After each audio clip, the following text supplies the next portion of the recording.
Bismillahirrahmanirrahim. Assalamualaikum warahmatullahi wabarakatuh.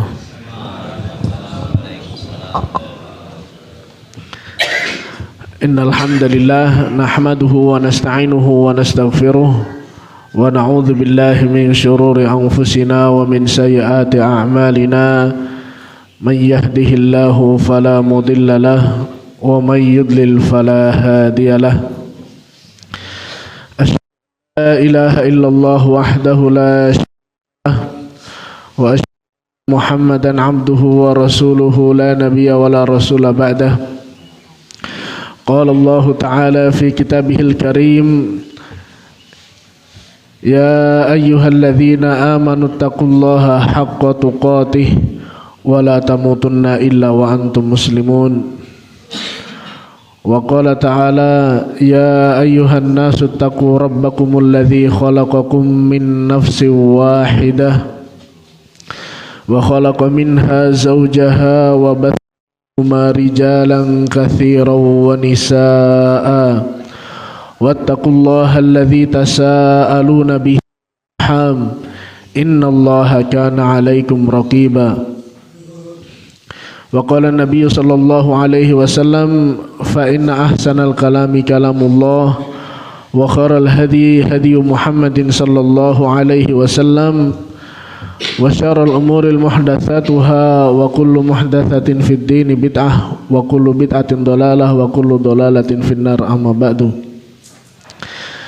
Jamaah salat subuh yang dirahmati Allah Subhanahu wa taala, marilah banyak-banyak kita panjatkan rasa puja dan puji syukur kita kehadirat Allah Subhanahu wa taala atas limpahan nikmatnya kepada kita semua, sehingga kita masih diberi kesempatan oleh Allah Subhanahu wa taala untuk melaksanakan salah satu kewajibannya, yaitu salat subuh, dan dilanjutkan dengan ta'lim. Kedua kalinya marilah kita memperbanyak salawat serta salam kepada Nabi kita, Nabi Muhammad sallallahu alaihi wasallam, di mana kita mengharapkan di akhirat nanti kita diakui sebagai umat beliau dan mendapatkan syafaat dari Nabi kita Muhammad sallallahu alaihi wasallam.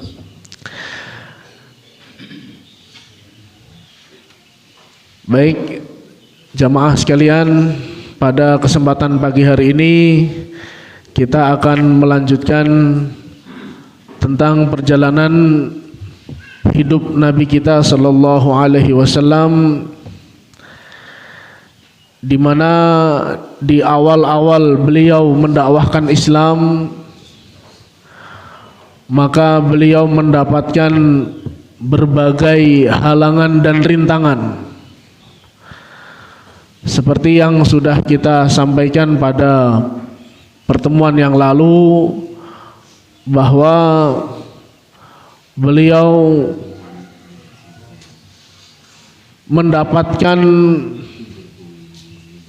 upaya dari orang kafir yang berusaha ingin membungkam dakwah Nabi kita sallallahu alaihi wasallam dengan membawa berbagai penawaran-penawaran.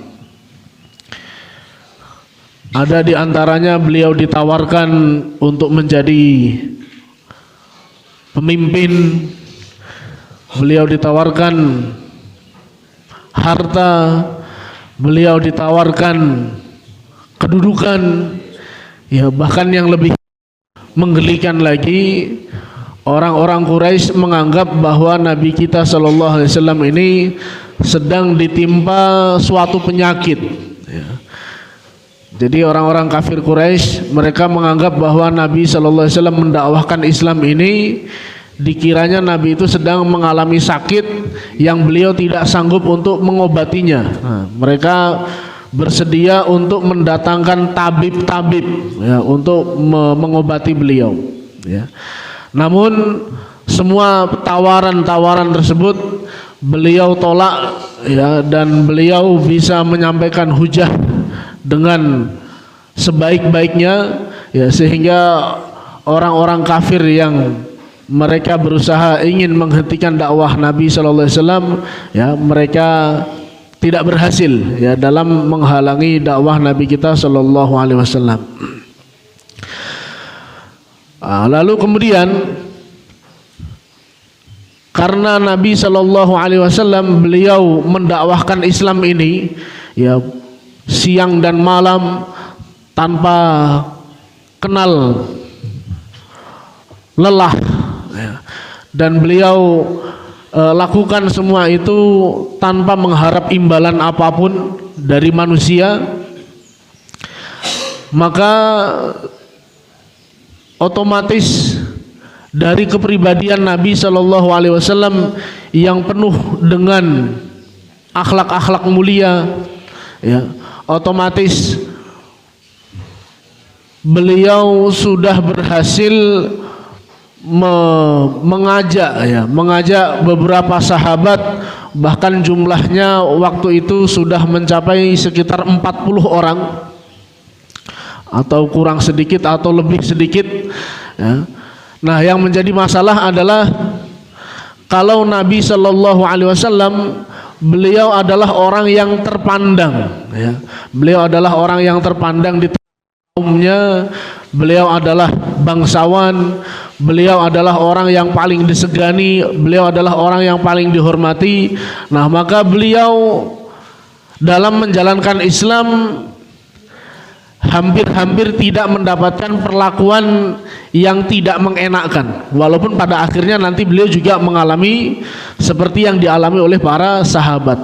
Nah, yang jadi masalah adalah para sahabat, ya, ketika mereka masuk Islam, mereka langsung mendapatkan respon yang sangat tidak mengenakkan, ya, atau bahkan responnya ini sangat tidak manusiawi. Mereka langsung mengalami penyiksaan-penyiksaan, mereka langsung mengalami hal-hal yang betul-betul tidak mereka bayangkan. Satu contoh misalnya sahabat Bilal bin Rabah radhiyallahu anhu, ketika beliau masuk Islam, seketika majikannya Umayyah bin Khalaf itu dia langsung menyeret Bilal di atas teriknya gurun pasir, kemudian menindih batu panas, dan apa yang beliau katakan, ya, ini kisah ini sudah ma'ruf sekali, ya. Beliau mengucapkan ahad, ahad, ahad, ya. Ada yang menyebut bahwa apa yang diucapkan Umayyah itu adalah apa? Terus dijawab apa? Ahad, irtad, ahad, murtadlah kamu. Tapi dijawab apa? Ahad, ahad. Nah, akhirnya Bilal bin Rabah mengalami siksaan demikian kerasnya. Waktu itu Abu Bakar radhiyallahu anhu, ya, melihat penyiksaan yang dialami oleh Bilal, beliau langsung, ya, berinisiatif, beliau langsung mengeluarkan uangnya untuk memerdekakan sahabat Bilal. Kemudian sahabat-sahabat yang lain seperti misalnya Yasir dan istrinya dan anaknya, ya. Dan sejarah menyebutkan bahwa Yasir ini adalah orang yang pertama kali mati disiksa oleh orang-orang kafir. Begitu juga istrinya yang bernama Sumayyah. Kemudian juga anaknya yang bernama Ammar. Nah, mereka semuanya mengalami penyiksaan-penyiksaan, ya, dan bahkan siksaan-siksaan itu dilakukan oleh orang-orang kafir, ya, secara berarti yang tujuannya adalah ingin memurtadkan orang-orang muslim tersebut, ya, yang tujuannya ingin memurtadkan orang-orang Islam. Nah, jamaah salat subuh rahimani wa rahimakumullah. Nah, maka kita bersyukur ya atas nikmat Allah yang Allah berikan kepada kita ya, bahwa kita masuk Islam ini ya, dan kita menjalankan agama Islam ini tanpa mengalami seperti yang dialami oleh para sahabat ya, dan Rasulullah Sallallahu Alaihi Wasallam. Nah, maka ada sesuatu yang perlu kita ketahui ya. Ada sesuatu yang perlu kita ketahui, bagaimana orang-orang ya, para sahabat ini mereka bisa mempertahankan akidah mereka padahal mereka minoritas ya, dan mereka mengalami penyiksaan yang luar biasa dan mereka tetap kokoh ya di atas keimanan mereka. Dan inilah ya, kekokohan keimanan mereka inilah yang akhirnya menjadikan salah seorang jagoan Quraisy ya, bernama siapa? Jagoan Quraisy yang sangat terkenal, beliau adalah ahli gulat ya, ahli gulat di pasar Ukas dan Menangan ya. Beliau adalah sahabat Umar bin Khattab ya, beliau adalah sahabat Umar bin Khattab radhiyallahu anhu. Nah, di saat itulah Umar bin Khattab dia memikirkan sebenarnya apa yang didapatkan oleh orang-orang Islam ini ya. Kok mereka rela-rela sekali ya, kok mereka sangat kokoh sekali keimanan mereka, padahal kalau dilihat secara duniawi ya, bapak-bapak, ibu-ibu, yang banyak masuk Islam di awal-awal dakwah Nabi Sallallahu Alaihi Wasallam itu kebanyakan adalah para budak ya, dan sedikit dari kalangan bangsawan.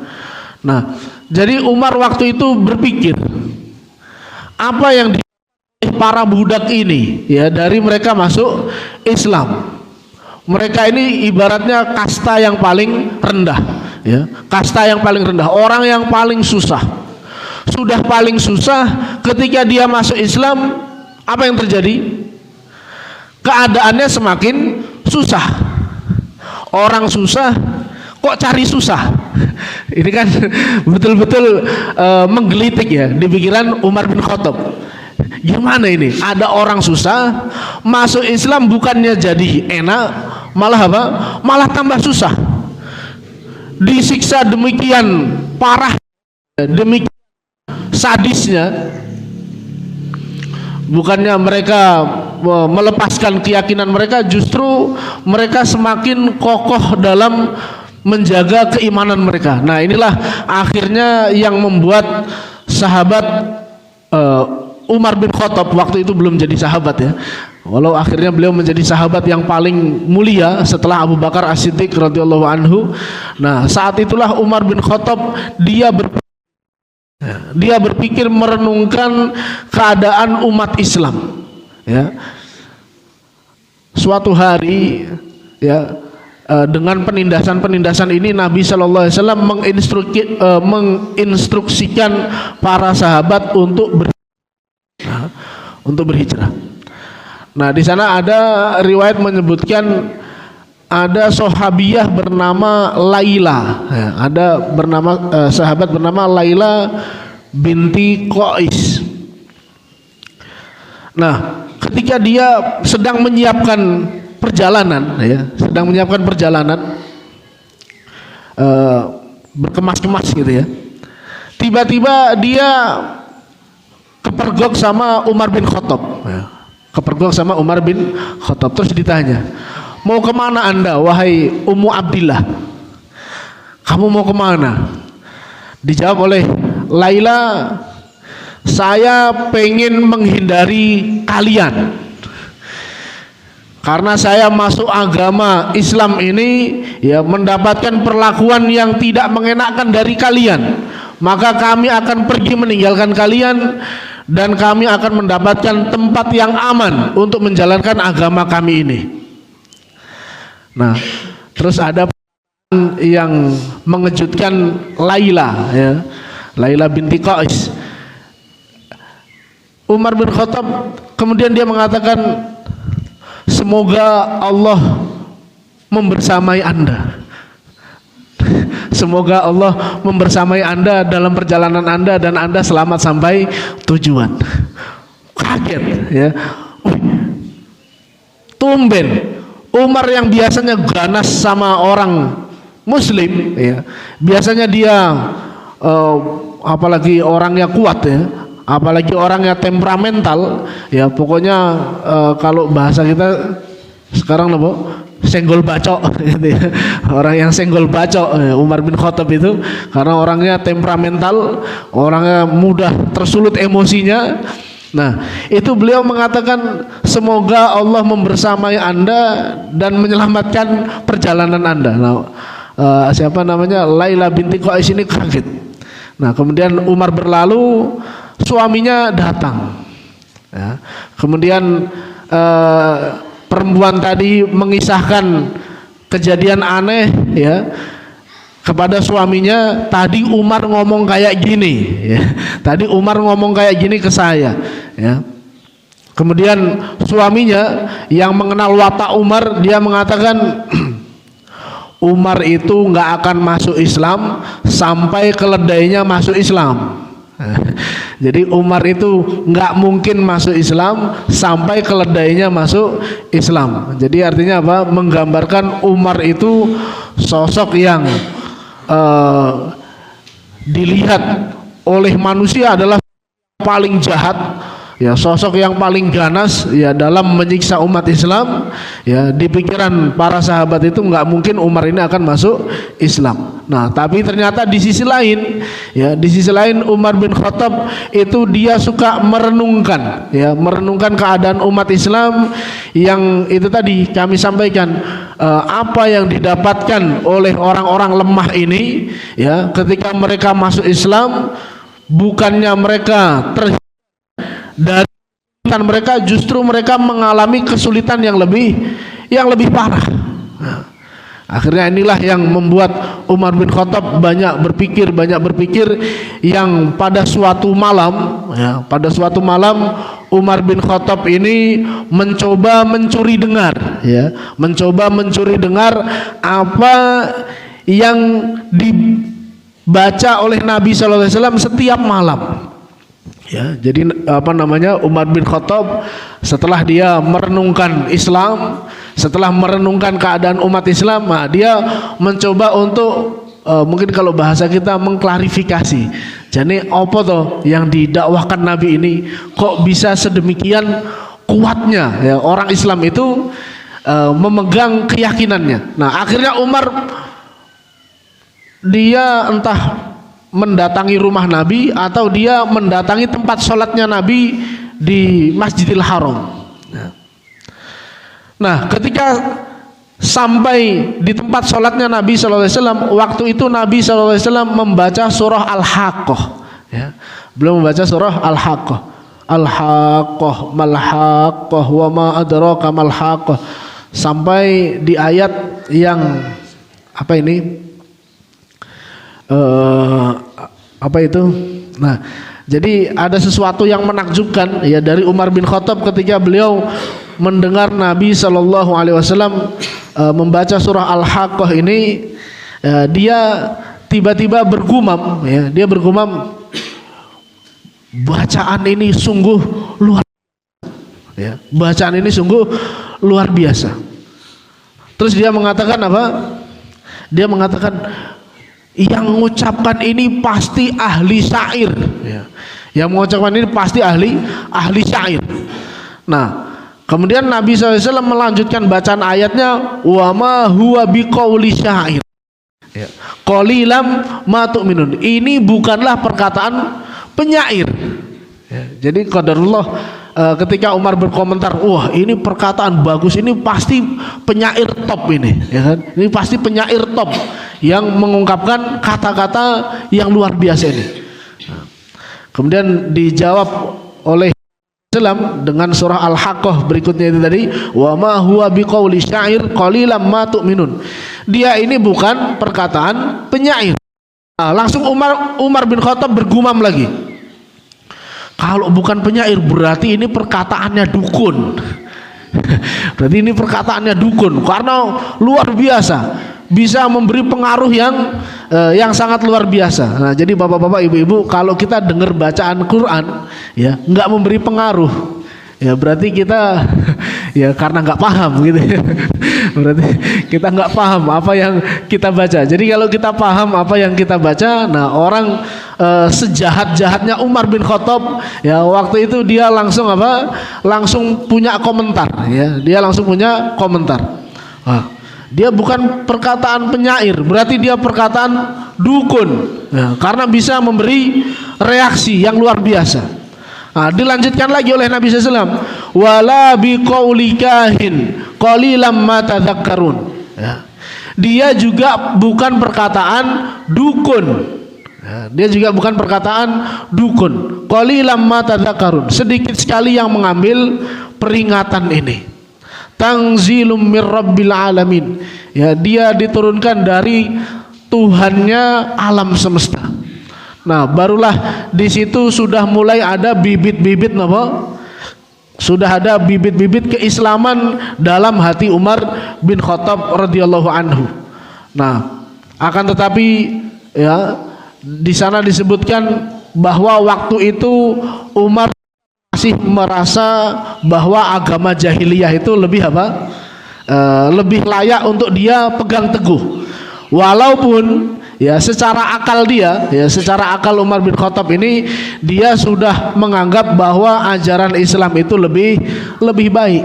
Nah, jamaah salat subuh rahimani wa rahimakumullah ya, ternyata pintu keislaman Umar bin Khattab itu ada pada akal ya, ada pada akal yang dia memikirkan ajaran Islam ini.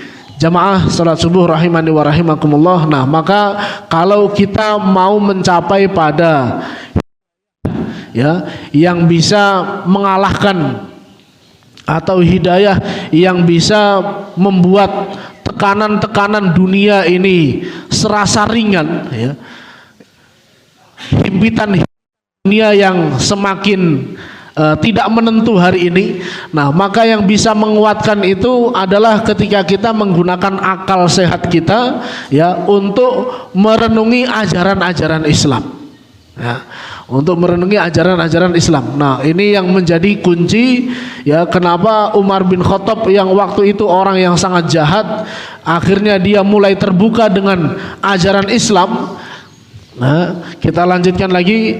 Jadi ketika beliau setelah itu dia masih tetap merasa bangga dengan agama jahiliyahnya, dia masih senang dengan minum khamr dan lain sebagainya itu. Nah, akhirnya dia pulang dan esok harinya atau beberapa hari setelah itu dia tetap bertekad ingin menghabisi Nabi Muhammad sallallahu alaihi wasallam. Ya. Jadi meskipun Umar sudah mulai berpikir ya, tapi dia dia punya rasa fanatik ya terhadap agama nenek moyangnya ini. Dia tetap merasa bahwa agama bapaknya itu lebih layak dia pegang teguh. Nah, akhirnya ya pada finalnya Umar di kemudian hari dia bertekad ingin membunuh Nabi SAW ya, dia menenteng pedangnya dengan terhunus ya. Jadi Umar ini memang betul-betul orang yang tidak bisa menyembunyikan emosinya ya, dia langsung menghunus pedang dari rumah itu, sudah langsung dalam keadaan pedang terhunus ya, pedangnya sudah ditenteng ya, sudah siap untuk membabat. Di tengah jalan ya ketemu sahabat ya, ketemu orang yang sudah masuk Islam, terus ditanya, mau kemana kamu Umar ya, mau kemana kamu Umar? Dijawab oleh Umar, saya mau menghabisi Muhammad. Ya, dengan pedenya Umar menjawab, saya ingin menghabisi Muhammad. Lalu oleh orang yang sudah masuk Islam ini, dia mengatakan, apa kamu yakin kamu nggak bakal digeruduk sama keluarganya Muhammad kalau kamu menghabisi Muhammad? Dan kamu harus ingat wahai Umar ya, keluargamu dibandingkan dengan keluarganya Muhammad itu lebih terhormat dan lebih berpengaruh keluarganya Muhammad. Anda pasti nggak akan selamat ya kalau menghabisi Muhammad. Nah, tiba-tiba dengan kecerdasan Umar ya. Jadi Umar itu meskipun temperamental, dia orang yang cerdas. Melihat ucapan orang tadi, Umar langsung mengatakan, kayaknya kamu sudah masuk Islam.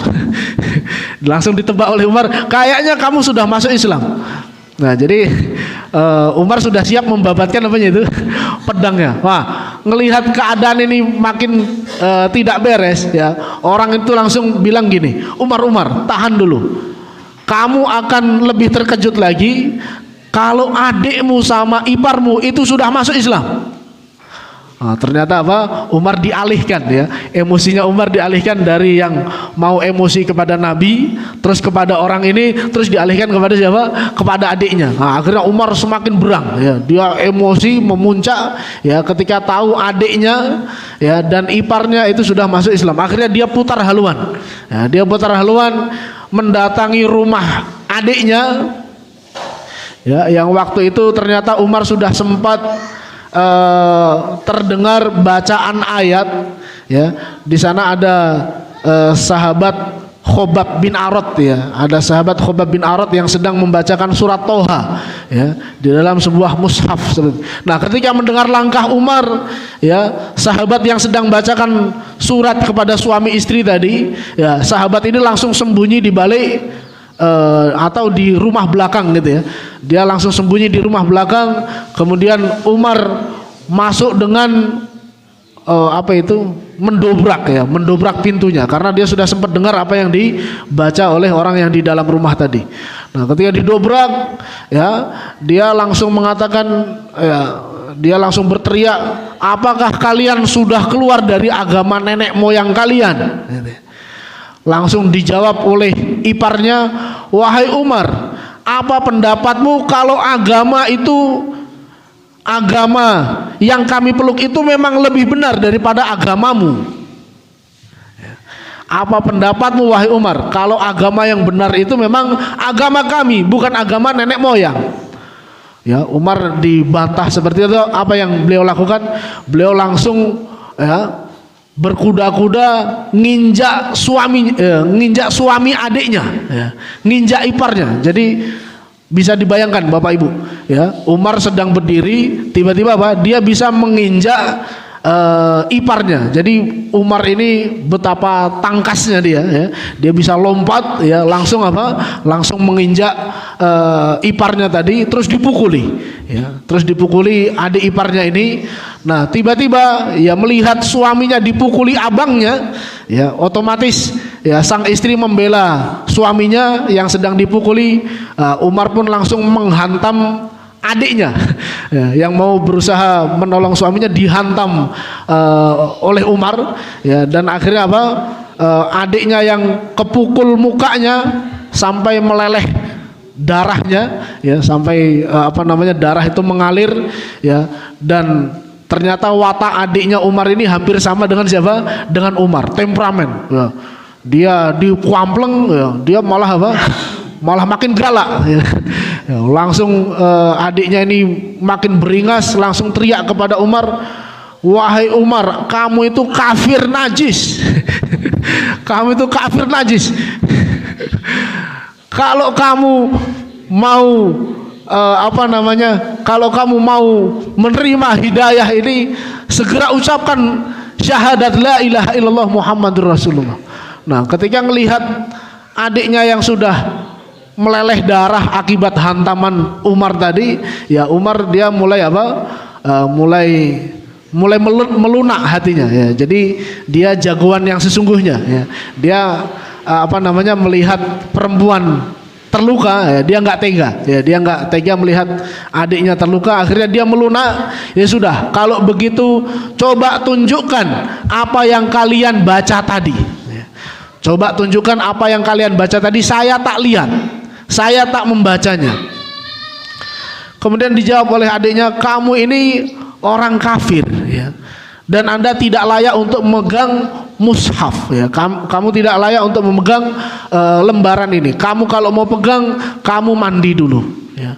Akhirnya Umar nurut, ya dia mandi, ya selesai, kemudian dia pegang lembaran yang dibaca oleh adiknya tadi yang berisi surah Toha, ya. Kemudian dia baca Toha ma anzalna alaikal qur'ana litashqa. Kemudian komentar Umar bin Khattab, sungguh perkataan ini adalah perkataan yang sangat mulia, ya. Sungguh perkataan ini adalah perkataan yang sangat mulia. Ini langsung dia punya kesimpulan, ya, waktu membaca awal ayat di surat Toha tadi, dia langsung punya kesimpulan, sungguh perkataan ini bukan berasal dari perkataan manusia.